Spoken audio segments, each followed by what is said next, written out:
Hi friends, welcome to Abhi's Food Book. இன்னைக்கு கடலை மாவு மனோகரம் எப்படி செய்யறதுன்னு பார்ப்போம். எல்லா மெஷர்மெண்ட்டும் இந்த 250 ml கப்பால தான் எடுத்திருக்கேன். ஒரு மிக்சிங் பவுலில் 1 கப் கடலை மாவு, 1/4 டீஸ்பூன் உப்பு, 1 டேபிள் ஸ்பூன் அரிசி மாவு, 1 பிஞ்ச் சோடா உப்பு. இது ஆப்ஷனல் தான், வேணும்னா சேர்த்துக்கலாம். பூந்தி நல்லா உருண்டையாக வர்றதுக்காக சேர்க்குறது இது. மாவு எல்லாத்தையும் முதல்ல நல்லா கலந்துக்கிட்டு அதுக்கப்புறம் கொஞ்சம் கொஞ்சமாக தண்ணி சேர்த்து கட்டி எதுவும் இல்லாமல் பஜ்ஜி மாவு பதத்துக்கு கரைச்சி எடுத்துக்கணும்.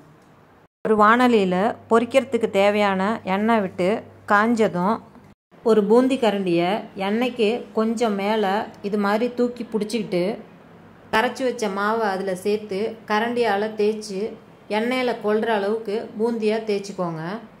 நோரா மாதிரி பொங்கி வர்றது லேசாக அடங்கினதுக்கப்புறம் கரண்டியை போட்டு நல்லா கலந்து விட்டுக்கோங்க. பூந்தியை தேய்ச்ச உடனே கரண்டியை போட்டு கலந்திங்கன்னா பூந்தி உருண்டையாக இருக்காது, தட்டையாகிடும்.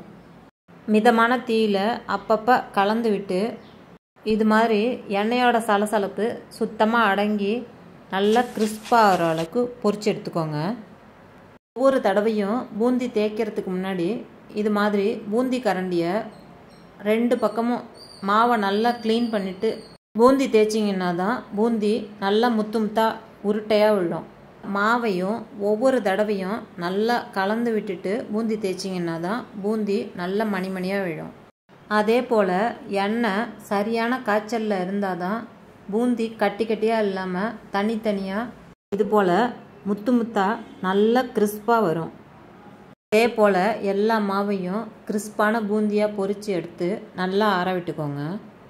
கனமான பாத்திரத்தில் 1 கப் துருவின பாகு வெல்லம், 1/2 கப் தண்ணி சேர்த்து கொதிக்க விட்டு வெல்லம் ஃபுல்லாக கரைஞ்சதுக்கப்புறம் அடுப்புலேருந்து இறக்கி வச்சு ஒரு கையளவு தண்ணி தெளித்து 2 நிமிஷம் வெயிட் பண்ணிங்கன்னா வெல்லத்தில் இருக்கிற மண்ணெல்லாம் கீழே தங்கிடும்.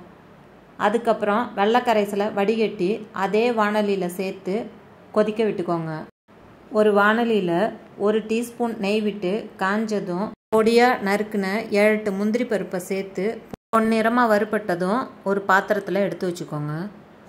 அதே வாணலியில் 2 டீஸ்பூன் நெய் விட்டு துருவின தேங்காய் 1/2 கப் சேர்த்து மிதமான தீயில் கைவிடாமல் வறுத்து இது மாதிரி சிகப்பாக வறுபட்டதும் வெள்ளக்கரைசலோடு சேர்த்து கொதிக்க விட்டுக்கோங்க. பாகு நல்லா இறுகி இது மாதிரி நொர நொறையாக உள்ளுக்குள்ளே கொதிக்கும்போது ஒரு கிண்ணத்தில் தண்ணி எடுத்து பாகை கொஞ்சமாக எடுத்து அந்த தண்ணியில் விட்டு உருட்டி எடுத்திங்கன்னா சாஃப்டான பாலாக உருண்டை வரணும்.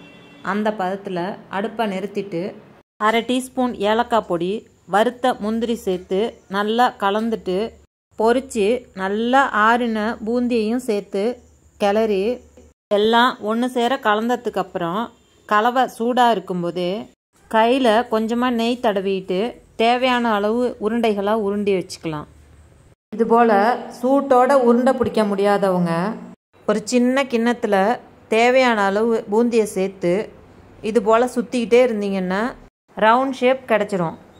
பிடிச்ச உருண்டைகள் எல்லாம் சூடு சுத்தமாக ஆறினதுக்கப்புறம் ஏர்டைட் பாக்ஸில் போட்டு எடுத்து வச்சுக்கிட்டிங்கன்னா 10 நாள் வரைக்கும் இதே கிறிஸ்ப்னஸோட இதே டேஸ்ட்டோட ரொம்ப நல்லாயிருக்கும். இந்த ரெசிப்பியில் முந்திரி பருப்புக்கு பதில் வறுத்த நிலக்கடலை அல்லது பொட்டுக்கடலை சேர்த்தும் செய்யலாம், அதுவும் ரொம்ப டேஸ்ட்டாக இருக்கும். இந்த வீடியோ உங்களுக்கு பிடிச்சிருந்துன்னா லைக் பண்ணுங்கள், ஷேர் பண்ணுங்கள், கமெண்ட் பண்ணுங்கள், சப்ஸ்கிரைப் பண்ணுங்கள். தேங்க்யூ.